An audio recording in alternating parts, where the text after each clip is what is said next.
અમુક અમુક અવસ્થા એવી આવે ને ત્યારે મન મોટું થઈ જાય આપણું. સંસારમાં 3 સમય એવા છે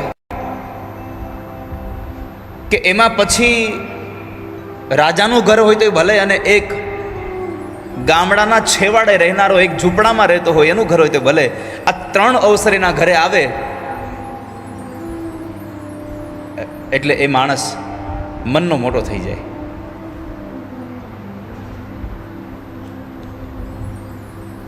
રણ જીતા કંકણ બંધના. કોઈ જગ્યાએ જ્યારે કોઈનો વિજય થાય, કોઈનો જય થાય,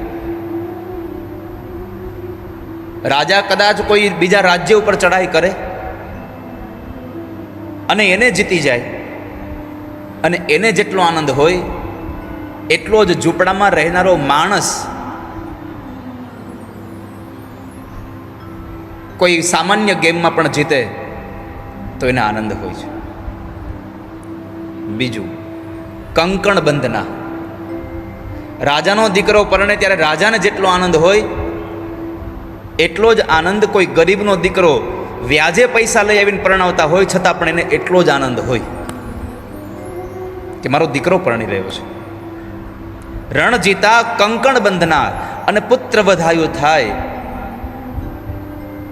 રાજાની ઘરે દીકરાનો જન્મ થાય અને જેમ બધાને આનંદ હોય એમ ઝૂંપડામાં ભલે જમવા માટેનું સવારે મજૂરી કરવા જાય ત્યારે સાંજે જમવાનું આવતું હોય ઘરમાં, એવા ઘરમાં પણ જ્યારે દીકરાનો જન્મ થાય ત્યારે જેટલો આનંદ રાજાને હોય એટલો જ આનંદ એ ગરીબને પણ હોય છે પુત્ર જન્મનો. આ 3 ટાણા હરખના પછી કોણ રંક ને કોણ રાય. તો નંદ બાબાની ઘરે જ્યારે ભગવાનનું પ્રાગટ્ય થયું તો નંદ બાબા મહામના બની ગયા. જાતા હલાદો મહામના.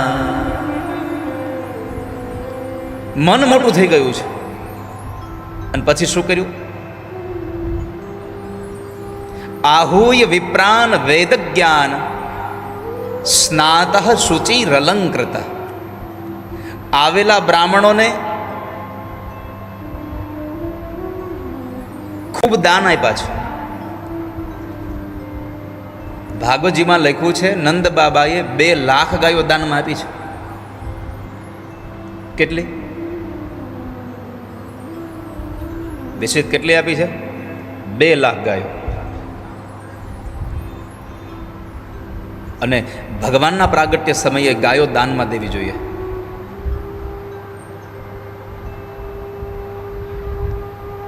પણ ખાલી ગાયો દાનમાં દેવી છે આટલું સાંભળીને સંકલ્પ ન કરી લેવો હાલો આપણે ગાય દાનમાં દઈ દઈએ.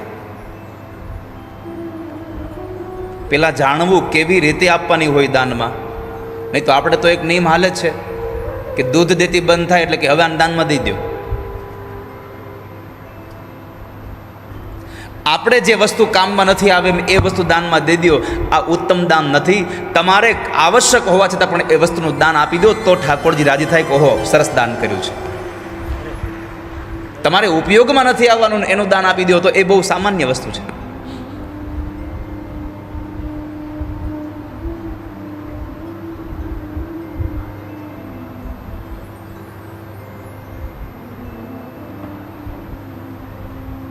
ગાયોને દાનમાં આપવી હોય, નંદ બાબાએ શણગારીને સ્નાતઃ શુચિ રલંકૃત. ગાયોને શિંગડા સોનાથી મઢીને રેશમી કપડાથી આચ્છાદિત કરીને નંદ બાબાએ ગાયો દાનમાં આપી છે.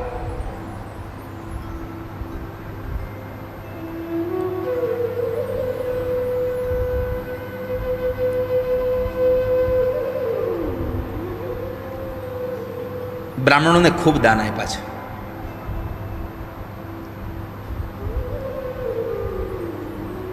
બ્રાહ્મણોને દાન આપ્યા ને એમાં બ્રાહ્મણો એટલા આનંદિત હતા.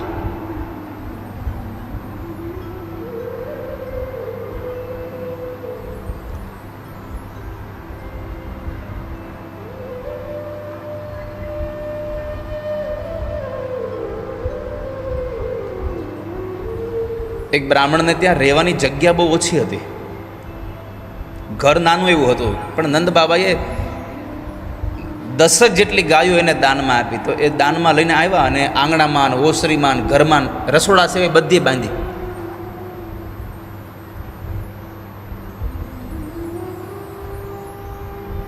એમાં બરાબર ગોરાણીમાં આવ્યા ઘરે, જ્યાં જુએ ત્યાં તમે જુઓ નકરો ગાયો જ. ગોર બાબા બેઠા હતા ઓસરીના કોરે, એને કીધું આ શું છે બધું? આ અહીંયા બધી ગાયો બાંધી. અરે ઘરમાં હોતે છે. અરે તો આપણે છોકરાઓને જાવું ક્યાં? અરે પણ આ દાનમાં મળી એટલે કે દાનમાં મળે તો લઈ લેવાનું. ગાયો દાનમાં મળી છતાં પણ એને આનંદ ન થયો. પણ જ્યારે ખબર પડી કે આ ગાયો મને નંદ બાબાએ આપી છે, અરે નંદ બાબા આપે તો થોડું આપણે લઈ લેવાનું હોય. અરે પણ સાંભળ તો ખરા, શું કામ આપી છે? નંદ બાબાના ઘરે દીકરાનો જન્મ થયો એટલે આપણને ગાયો દાનમાં આપી છે. ગાયો દાનમાં આપી એનું સુખ નહોતું, પણ નંદ બાબાના ઘરે દીકરો જન્મો એ વાતને લઈને ગોરાણીના મોઢા પર હાસ્ય આવી ગયું હતું. હું નંદ બાબાની ઘરે દીકરો જન્મો છું?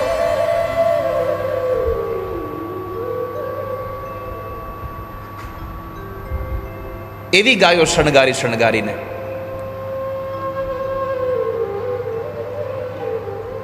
બ્રાહ્મણોએ સંતાન ગોપાલના પાઠ કર્યા છે. કેટલાય ગ્રંથોમાં લખ્યું છે કે એક બ્રાહ્મણ રોજ સવારમાં ઉઠી અને પોતે નિત્ય કર્મ કરી અને યમુનાના કિનારે જઈ અને સંતાન ગોપાલના પાઠ કરતા. પોતાના ઘરે સંતાન નહોતું એટલે પોતાના ઘરે સંતાન નહોતું એટલે સંતાન ગોપાલના પાઠ કરતા હતા. પણ જ્યારે નંદ બાબાના ઘરે ભગવાનનું પ્રાગટ્ય થયું, દીકરાનો જન્મ થયો, આ સમાચાર સાંભળ્યા ત્યારે આંખમાંથી અશ્રુની ધારા વહી ગઈ અને એટલું બોલ્યા, આજ મારા પાઠ મને ફળ્યા. કેમ? તો કહે છે કે જ્યારે સંકલ્પ કરતા ને ત્યારે પોતાના ઘરે દીકરો થાય એના માટે નહીં, નંદ બાબાના ઘરે દીકરો થાય એના માટે સંતાન ગોપાલના પાઠ કરતા હતા.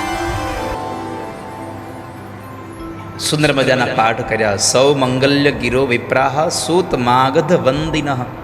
બધાને બોલાવીને સંતાન ગોપાલના પાઠ કર્યા. અને ભગવાન આવે અને પછી શણગારીએ નહીં તો કેટલા મોટા મહેમાન છે. આ થોડા સામાન્ય મહેમાન છે. અખિલ બ્રહ્માંડના નાયક સ્વયં પોતે મહેમાન બનીને આવે છે. મારે તો અહીંયા જેટલા લોહાણા સમાજના લોકો બેઠા છો ને બધાને કહેવું છે કે ગઈકાલે ઠાકોરજીનું પ્રાગટ્ય થયું છે. ભગવાન આપણી આ કથાના માધ્યમથી આપણે ત્યાં અહીંયા પ્રગટ થયા છે અને હવે કથાના 2 દિવસ બાકી રહ્યા છે. જો બની શકે ને તો રાજકોટમાં જેટલા લોહાણા સમાજના ઘર છે એ બધાના ઘરે 2 દિવસ મુખ્ય દ્વાર ઉપર એક તોરણ બનાવીને બાંધજો. 2 દિવસ ઠાકોરજીને થાય કે મારું સ્વાગત બરાબર થયું છે. ભલે ને કથા અહીંયા છે પણ આનંદ તો આપણા અંતરમાં છે કે અમારા ત્યાં ભગવાનની કથામાં ઠાકોરજીનું પ્રાગટ્ય થયું છે.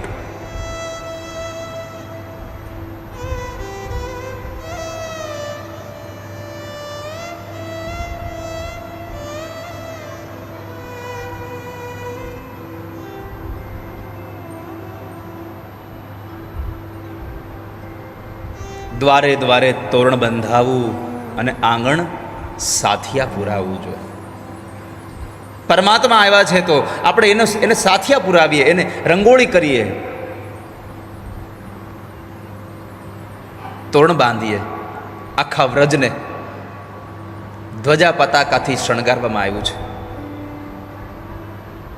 નંદ બાબાએ નાંદી શ્રાદ્ધ કર્યું છે અને એ પરમાત્માના ઉત્સવમાં સૌ લોકો નાચતા હતા. યુવાનો નાચે, બાળકો નાચે અને વૃદ્ધો પણ નાચતા હતા.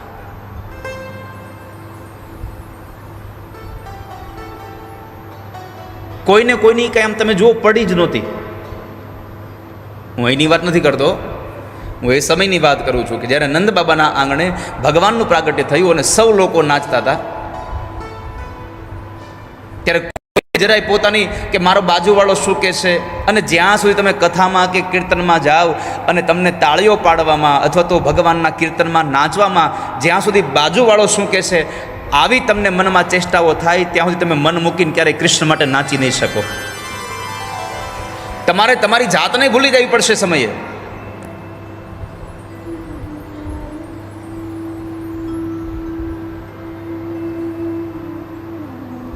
અને જ્યારે ભગવાનમાં પ્રીત જાગી જાય,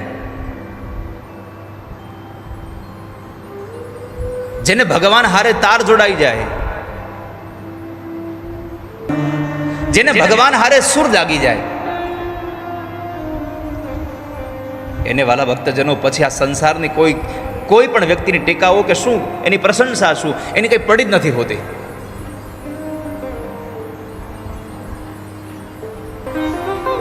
કવિઓએ ભગવાનને સંતોએ બોલાવ્યા ખરા,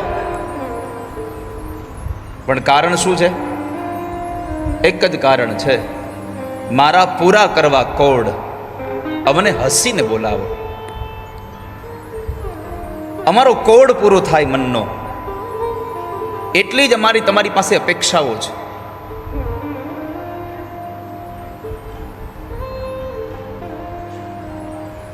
તમે કહેશો તમે દાસી બનીને થઈ જશો, તમારી દાસી બની જશો. અને વાલા ભક્તજનો, જ્યાં સુધી દાસ ન બનો ત્યાં સુધી તમે ક્યારેય આનંદને પામી ન શકો. તમને મજા બધીએ શેઠ બનવામાં આવશે. આનંદ મેળવવો હોય તો દાસ બની જાઓ. શેઠ બનશો તો મજા આવશે કે મારી નીચે કેટલા લોકો કામ કરે છે, પણ દાસ બનશો ને તો આનંદ મળી જશે. કારણ દાસ થવામાં જે આનંદ છે એ શેઠ થવામાં નથી. એટલે તો વૃત્રાસુરે કહ્યું, દાસાનો દાસ હો, મને દાસનો દાસ બનાવો. જ્યારે સેવા માટે તમે લાગી જશો ત્યારે તમને આનંદ મળશે. આનંદનો અર્થ છે પરમાત્મા. પણ તમારામાં સેવા હોય તો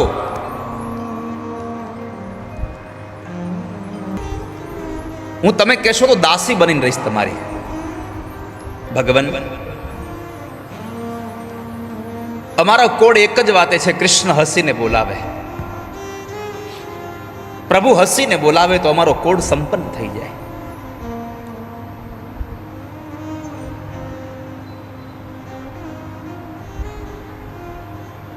માં યશોદાનું એ સૌભાગ્ય, નંદ બાબાનું એ ભાગ્ય. નંદ શબ્દનો અર્થ છે જે બીજાને આનંદ આપે એ નંદ છે, અને યશોદાનો અર્થ છે જે પોતાનો યશ બીજાને આપી દે એ યશોદા છે. અને આ સંસારમાં સૌથી અઘરું કામ હોય તો તમારા દ્વારા થયેલા કામનો યશ કોઈ બીજાને આપી દેવો, એ બહુ અઘરો છે આ સંસારમાં.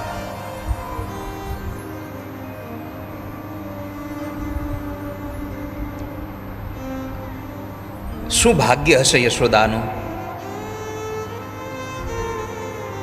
કતિ કતિ સુકૃત ક્ષેત્ર વૃંદાની પૂર્વમ.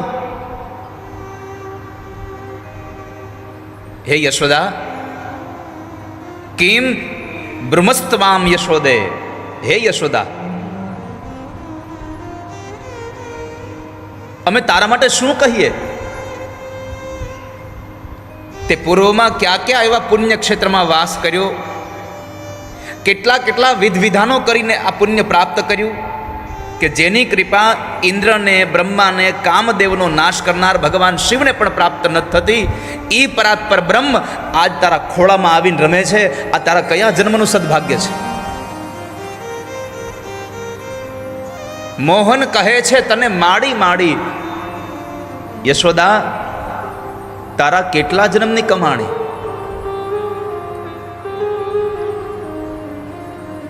તે કયા જન્મમાં પુણ્ય કર્યા છે આવા કે તને આજે ભગવાન માં કહીને બોલાવે છે?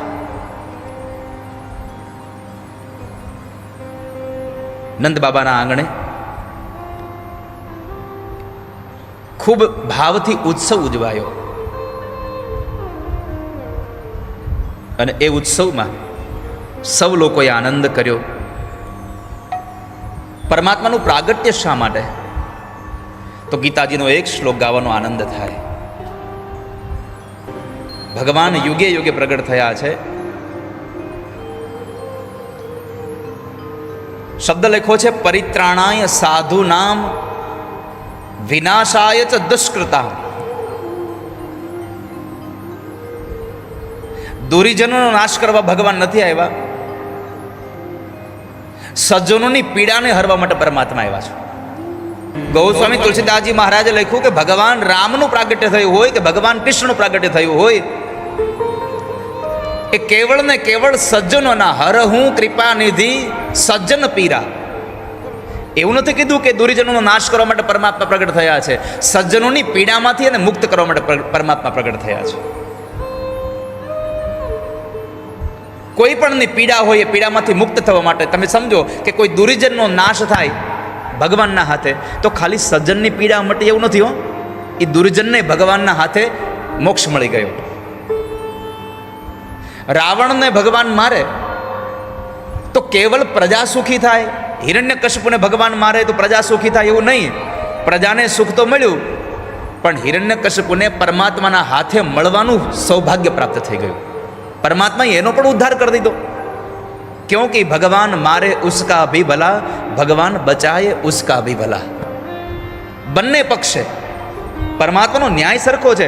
આપણી દ્રષ્ટિમાં ભેદ છે કે ભગવાને એકને માર્યો અને એકને ઉગાર્યો. ભગવાન બધાને ઉગારી રહ્યા છે સંસારમાં. હરહું કૃપા નિધિ સજ્જન પીરા.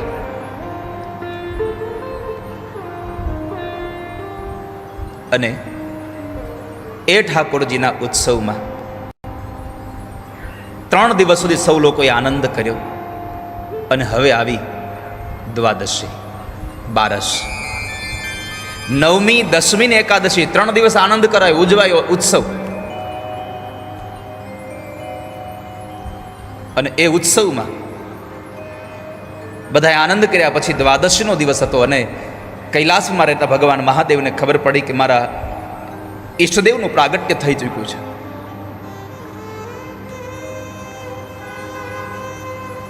પરમાત્મા શિવના ઈષ્ટદેવ એટલે ભગવાન બાલ સ્વરૂપ.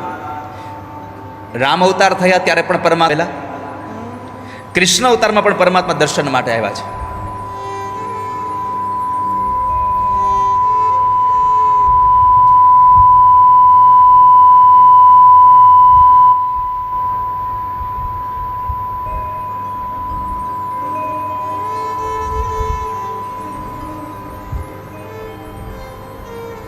જ્યારે જ્યારે ભગવાન શિવ મા ભવાનીને કથા કરવા બેસે ત્યારે ત્યારે મંગલાચરણ કરે ને મંગલાચરણમાં ધ્યાન કોનું ધરે? બાલ સ્વરૂપનું.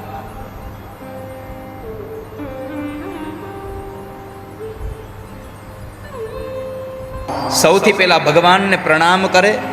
કરી પ્રણામ રામ હિ ત્રિપુરારી. ભગવાન રામને પ્રણામ કરી અને પછી પોતાની કથાનો પ્રારંભ માં ગિરિજાને સંભળાવે. પરમાત્મા સંભળાવી રહ્યા છે. અને એ ભગવાન શિવને ઈચ્છા થઈ કે મારે કૃષ્ણના દર્શન કરવા છે.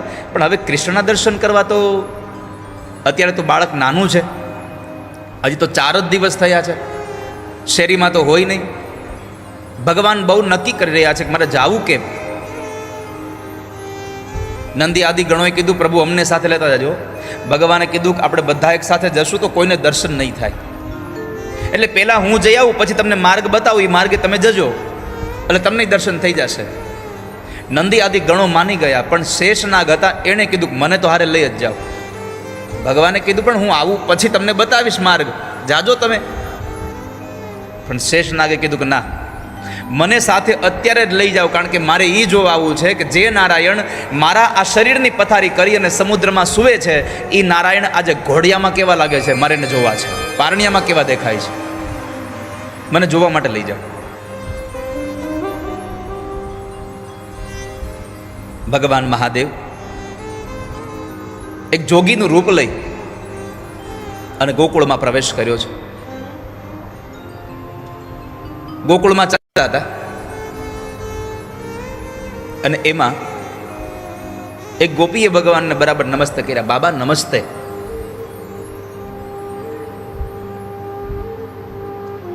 બાબાએ નમસ્તે કર્યા એટલે ગોપીએ સામે ચાલીને પૂછ્યું કે હે બાબા, તમારા આ વેશ ઉપરથી એવું લાગે છે કે તમે કોઈ જ્યોતિષી હોય એવું દેખાય છે. બાબાના મનમાં બત્તી થઈ કે હાલ જડે જ્યોતિષી બની જાવ, કદાચ ઓલાના જોશ જોવા મને લઈ જાય અને મારું કામ થઈ જાય. એટલે બાબાએ કહ્યું હા હા, હું તો જ્યોતિષી જ છું. તો બાબા તમને ક્યાંય અહીંયા પહેલી વખત અહીંયા આજે ક્યાંય જોયા નથી, પહેલી વાર તમને જોવા મળ્યો છો અહીંયા? બાબા કહે છે હું પહેલી વાર તો આવ્યો છું. ગોપીએ પૂછ્યું કે તમારું નામ શું છે? મારું નામ સદાશિવ જ્યોતિષી. તો હે બાબા, અમારી યશોદામાની ઘરે એક દીકરાનો જન્મ થયો છે, તમે એના જોશ જોઈ દેશો? બાબાના મનમાં માંડ્યા લડ્ડુ ફૂટવા કે જોતું તું ને જડી ગયું. એક તો ભાવતું હતું અને એમાંય વૈદ્ય બતાવ્યું કે તમારે આ ખાવું જોઈએ. અરે ચાલો ચાલો, આપણું એ જ કામ છે. બાબાને લઈને ગોપી આવે છે. બાબાને નાંદ બાબાના આંગણામાં ઉભા રાખ્યા, અહીં ઉભા રહો, હું મારી યશોદામાને બોલાવી આવું. ગોપી દોડતા દોડતા બૂમા બૂમ કરે, યશોદા, અરે ઓ યશોદા. માં યશોદા ઓરડામાં કામ કરતા હતા અને ઠાકોરજી લાલનજી પારણીયામાં પોઢેલા છે. માં યશોદાએ ગોપીને કીધું કે યશોદા, ગોપી જરા અવાજ ધીરો કર, આટલી બધી બૂમાબૂમ ન કરીશ. મારો લાલો સૂતો છે, જાગી જશે.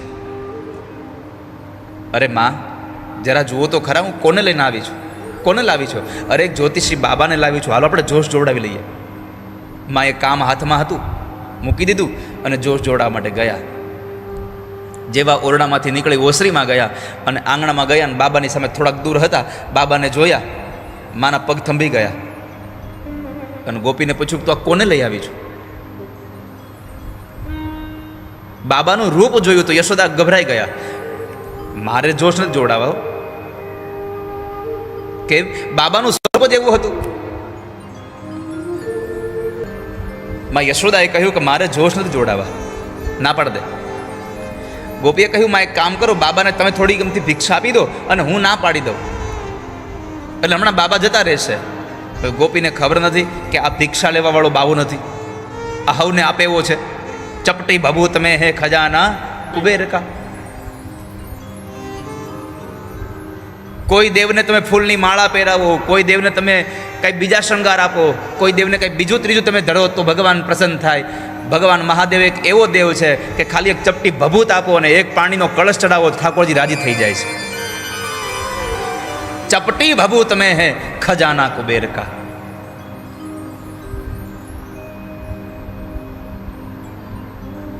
એક બીલી પત્ર એક પુષ્પમ એક લોટા જલ કી ધાર, દયાलु रेज के देत है चंद्रमौली फलचार.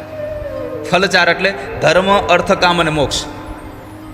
આ ચાર પ્રકારના ફળ એક સાથે આપી દે, ખાલી એક કળશ ભગવાન મહાદેવ પર ચડી જાય.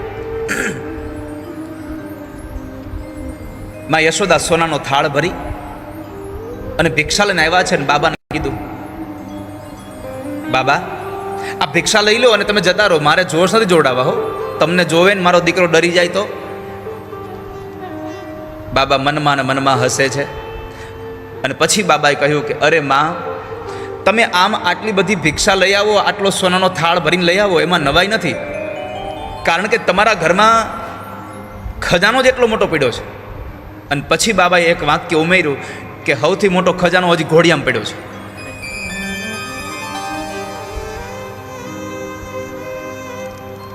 પણ ભગવાન મહાદેવના મુખમાંથી એનો વિચાર એક હતો ને, એ સાંભળવા જેવો છે. વાલા વૈષ્ણવો,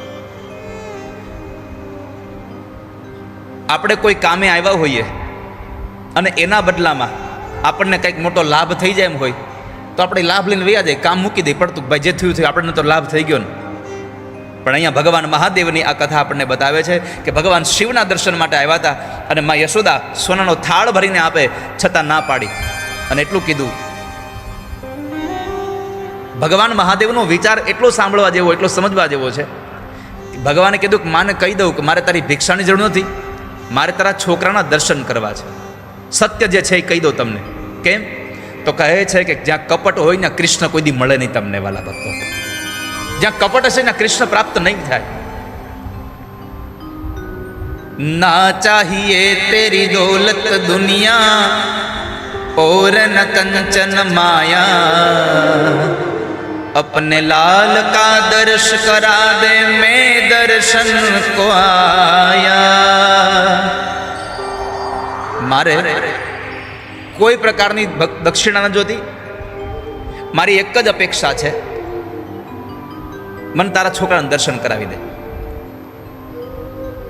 માં યશોદાએ શબ્દ સાંભળ્યા અને બાબાને કીધું, બાબા, આ દક્ષિણા લેવી હોય તો ભલે અને ન લેવી હોય તો ભલે, મારો છોકરો તમને આજે જોવા નહીં મળે અને કાલે નહીં મળે. જાઓ. માએ ઘસીને ના પાડતી હતી. તો બાબા કંઈ એમ સીધી રીતે વૈયા જેવા હતા નહીં. બાબાએ કીધું, તો સાંભળો યશોદા, જ્યાં સુધી મને તમારા છોકરાના દર્શન નહીં થાય, તમારો છોકરો જોવા નહીં મળે, ત્યાં સુધી આ બાવો તારા ઘરનું આંગણું મૂકીને બારોય નહીં જાય. બાબાએ હઠ પકડી, નંદ બાબાના આંગણામાં ત્રિશુલ ખોડી દઈ, પદ્માસન વાળી, ડમરૂનો અહામ લેખનો નાદ કરી અને બાબાએ આંખો બંધ કરી દીધી. ભગવાનનું ધ્યાન ધરે છે. અને એક વાત કહું વાલા ભક્તજનો, તમે ભગવાનનું ધ્યાન ધરો ને પછી તમારું ધ્યાન રાખવાની જવાબદારી એની બની જાય છે. તમે એનું ધ્યાન ધરો, તમારું ધ્યાન રાખવાની જવાબદારી એની છે. અને જે માણસોએ ભગવાનનું ધ્યાન કર્યું છે એનું ધ્યાન પરમાત્મા રાખે એનો પ્રત્યક્ષ દાખલો એટલે મહાભારતનો એક પ્રસંગ તમને કહું.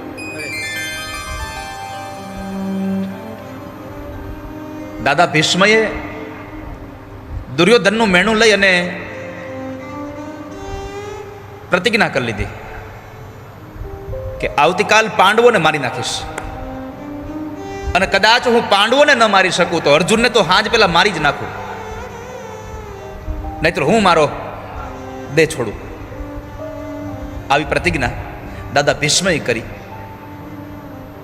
સાંજનું યુદ્ધ સમાપન થયું. રાત્રિના સમયે રાતના 12 વાગ્યા પછી ભગવાન કૃષ્ણને વિચાર આવ્યો કે દાદા ભીષ્મએ પ્રતિજ્ઞા કરી છે તો પાંડવોની દશા શું છે, જોવા જવા દે મને. પરમાત્મા છાવણીમાં નીકળે છે. સૌથી પહેલા એક ધર્મરાજ યુધિષ્ઠિરની છાવણીમાં જોયું તો અંદર પ્રકાશ બળતો હતો. ભગવાન ત્યાં ગયા, છાવણીના દરવાજાનો પડદો ઉઠાવીને જુએ છે તો કપાળમાં પ્રસ્વેદ બિંદુ સાથે ધર્મરાજ યુધિષ્ઠિર પોતાની તલવારને ઘસી રહ્યા છે, હથિયારોને તૈયાર કરી રહ્યા છે. એટલે ભગવાન અંદર પ્રવેશ કર્યા એટલે ભગવાનનો આવવાનો અવાજ સાંભળીને આમ યુધિષ્ઠિર મહારાજે વંદન કર્યા કે વાસુદેવ, તમે અત્યારે અહીંયા? હા, જરા મને વિચાર આવ્યો કે તમને બધાને જરા જોતું આવું શું કરો છો, પણ આ તમે અત્યારે આ અડધી રાતે આ તમારા શસ્ત્રને તૈયાર કરો છો? યુદ્ધમાં તો સવારે જ આવવાનો છે ધર્મરાજ. યુધિષ્ઠિર બોલ્યા છે, પ્રભુ આપ તો જાણો છો કે દાદાએ પ્રતિજ્ઞા કરી છે કે કાલે પાંડવોને મારું ને પાંડવો મારે તો અર્જુનને, અને દાદાના આ શબ્દો કાનમાં એવા ગુંજે છે, ઊંઘ નથી આવતી અને ક્યાંય ચેન નથી પડતું, એટલે હથિયારને તૈયાર કરીએ છીએ કાલ માટે. બરાબર છે, યોગ્ય કામ કરી રહ્યા છો, તૈયાર કરો. ત્યાંથી ભગવાન નીકળ્યા, ભીમસેનની છાવણીમાં ગયા તો ભીમ આખા શરીરે પરસેવાથી રેબજેબ હતો. પોતાની ગદાના યુદ્ધના એ દાવોને શીખી રહ્યો હતો. ભગવાનનો પ્રવેશ થયો. ભગવાનને એમનેમ જ પ્રણામ કરીને કહે છે, અત્યારે તમે? ભગવાને કીધું, હું તો અત્યારે ઠીક છે, નીકળ્યો ને અહીંયા જોયું તારા છાવણીમાં પ્રકાશ એટલે અંદર આવ્યો, પણ આ તું અત્યારે શું કરે છે? યુદ્ધ તો કાલ સવારે છે. ભીમે પણ એ જ જવાબ આપ્યો જે ધર્મરાજ યુધિષ્ઠિરે કહ્યો હતો કે પ્રભુ તમે તો જાણો છો દાદા ભીષ્મએ પ્રતિજ્ઞા કરી છે અને હવે ઊંઘ નથી આવતી, ક્યાંય ચેન નથી પડતો, એટલે આવતીકાલના કોણ અમારી સામે યુદ્ધ કરવા આવે ખબર નથી, એટલે મારા યુદ્ધની તૈયારી કરી રહ્યો છું. ભગવાને કીધું, બહુ સરસ કામ કરો છો, કર્યા કરો. ત્યાંથી નીકળી ગયા. નકુલ ને સહદેવની છાવણીમાં ગયા તો પોતાના તીર કામઠાને ઝેર પીવડાવતા હતા. બેનને જણાવો, પાંડવોની આખી છાવણીમાં તમે જ્યાં નજર કરો ત્યાં બધા જ લોકો રાત્રે કોઈ સૂતા નથી, કોઈને ઊંઘ નથી આવતી. દાદા ભીષ્મના શબ્દો કાનમાં ગુંજા કરે છે. આ ચારેય ભાઈઓને મળ્યા પછી ભગવાન અર્જુન પાસે જાય છે. અર્જુનની છાવણીમાં ગયા, ભગવાનની આંખો ફાટી ગઈ. ભગવાનથી એક ડગલું આગળ ન વધાયું, ભગવાનની આંખો ફાટી ગઈ. કેમ? જમણા હાથનો તકિયો કરીને અર્જુન ઘસઘસાટ ઊંઘે છે. જેને મારી નાખવાની દાદા ભીષ્મએ પ્રણ લીધો છે અને એ અર્જુન ઘસઘસાટ ઊંઘતો હતો. ભગવાને જગાડો, એલા એ ઊભો થા, ઊભો થા. ભગવાનનો અવાજ સાંભળીને અર્જુન ઉઠે છે. ભગવાનને પ્રણામ કરીને કીધું, કૃષ્ણ તમે અત્યારે પ્રભુ અહીંયા? તમે હજી નથી સૂતા? અત્યારે કેમ, શું થયું? તો કહે છે, સાંભળ, દાદા ભીષ્મના શબ્દો? હા, પણ એ તો કાલની વાત છે. આજે અત્યારે અડધી રાત્રે શું છે? અરે દાદા ભીષ્મના આ શબ્દને લઈને તારા મોટા ભાઈ ધર્મરાજને, ભીમસેનને કે નકુલ કે સહદેવને કોઈને ઊંઘ નથી આવતી, અને તું અહીંયા ઘસઘસાટ ઊંઘે છે, તને ઊંઘ કેમ આવે છે? વાલા ભક્તજનો, અર્જુનનો જવાબ સાંભળજો. ભગવાને પૂછ્યું કે તને આ ઊંઘ કેમ આવે છે? કોઈને ઊંઘ નથી આવતી અને તું આટલો ઘસઘસાટ ઊંઘે છે કેમ? અને ત્યારે અર્જુન બોલ્યા, તક પ્રભુ, મારી ચિંતા કરનારો કૃષ્ણ હજી જાગે છે ને એટલા માટે મને ઊંઘ આવે છે. મારી ચિંતા કરતો કૃષ્ણ હજી જાગે છે. પણ તમને કહું કે કૃષ્ણ શું કામ ચિંતા કરતા હતા? એનું એકમાત્ર કારણ હતું કે અર્જુન સૂતા હોય ને તો એના રૂવાડાઓમાંથી અવાજ આવતો હતો, કૃષ્ણ કૃષ્ણ કૃષ્ણ. જેના મુખમાં સતત ભગવાનનું નામ હોય ને એની ચિંતા ઠાકોરજી પોતે કરતા હોય છે. માટે પરમાત્માનું ચિંતન કરશો, ક્યારે ચિંતા ન કરશો. તમારી ચિંતા તમારા કાર્યનું પરિણામ બદલાવવાની તાકાત નથી ધરાવતું, પણ પ્રભુનું ચિંતન કરો, તમારા કાર્યનું પરિણામ બધું બદલાવી નાખશે.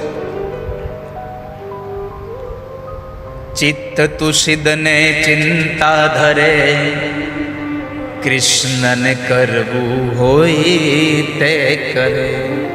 તું શા માટે ચિંતા કરે છે? એને જે કરવું છે તે કરશે. ભગવાને આંખો બંધ કરી દીધી. શ્રી કૃષ્ણ શરણમ મમ, શ્રી કૃષ્ણ શરણમ મમ નો જપ કરે. જપ નંદ બાબાના આંગણામાં થઈ રહ્યો છે ને અવાજ ઓરડામાં ઘોડિયામાં સૂતા ભગવાનના કાને પડ્યો. ઓહો, આ તો ભગવાન પ્રભુ આવ્યા છે. કારણ કે અહીંયા મહાદેવે પ્રાર્થના કરી કે પ્રભુ તમે કાંઈ નહીં કરો તો મને દર્શન નહીં થાય. અને આ સંસારમાં કોઈને એમ હોય કે હું કરું છું તો એને એક વાક્ય યાદ રાખવું, આ સંસારમાં કરતુમ અકર્તુમ અન્યથા કરતુમ સમર્થ ભગવાન શ્રી હરિ છે. આપણે કશું જ નથી કરતા, આપણાથી બધું કરાવી રહ્યા છે ઠાકોરજી. અને જો આપણાથી કરાવી રહ્યા છે તો પરમાત્માને પ્રાર્થના કરી, ઠાકોરજી જો તમે મારાથી કામ કરાવી રહ્યા છો તો કમસે કમ કોઈનો અપયશ મળે એવું કામ મારા હાથથી ન થાય એટલી કૃપા કરજો. બીજું કાંઈ કરો કે ન કરો, બસ મારાથી કોઈનું સારું ન થાય તો કાંઈ નહીં, પણ મારાથી કોઈનું ખરાબ ન થાય. ક્યારેય હું કોઈનું ક્યારેય ખરાબ ન કરું. આવી પ્રભુ પાસે માગણી કરજો. ભગવાનની પ્રાર્થનાના શબ્દો ઠાકોરજીએ સાંભળ્યા. હવે પ્રભુ પાસે હવે એક તો 4 દિવસનું બાળક, એની પાસે બીજું સાધન શું? એટલે ભગવાન માંડ્યા જોર જોરથી રડવા. બહુ રોયા છે ભગવાન. માં યશોદાના કાને અવાજ પડ્યો કે મારો લાલો રડે છે. દોડીને ભગવાન પાસેથી નીકળીને ત્યાં ગયા.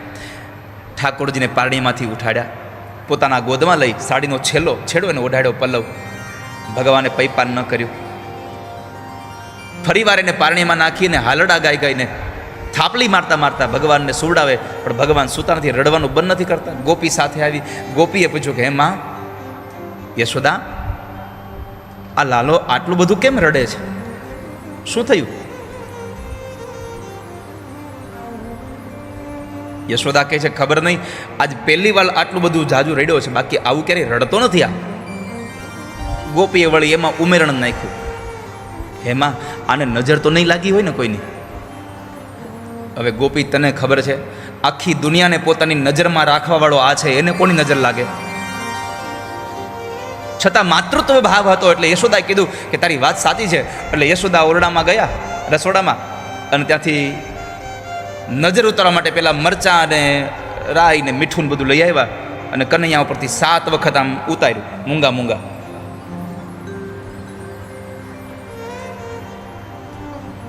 હા, નજર ઉતારવામાં આપણને ખબર નથી બેનો હું બોલતા હશે, અને પાછા એ શીખડાવે નહીં કોઈને મંત્ર હોય. હા, તમે જોજો એ હોઠ ફફડાવે, પણ એને પોતાને ન ખબર કે હું બોલતા હશે.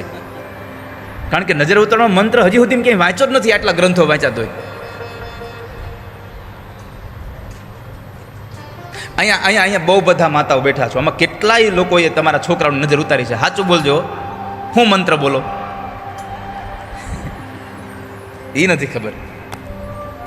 આપણને થાય કે આ તો કેટલી વિદ્યા જાણતા છે હોઠ ફફડાવવામાં.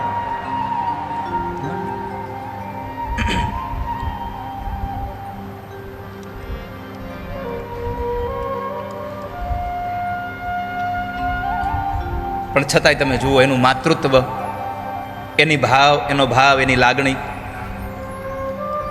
અને છોકરાઓને હારુંય થઈ જાય પાછું. ઠાકોરજીને નજર ઉતારી, ભગવાને રોવાનું બંધ ન કર્યું, કારણ કે નજર લાગી હોય તો રોવાનું બંધ કરે ને. એને રડવાનું બંધ ન કર્યું.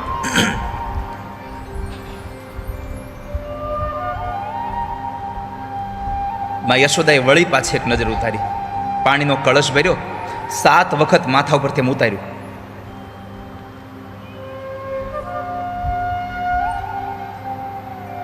છતાંય ભગવાને રોવાનું બંધ ન કર્યું. ગોપીએ કીધું કે માં આને ભારે નજર લાગી છે. નજરના પ્રકાર હોય, હળવી, ભારે, ઈથી ભારે.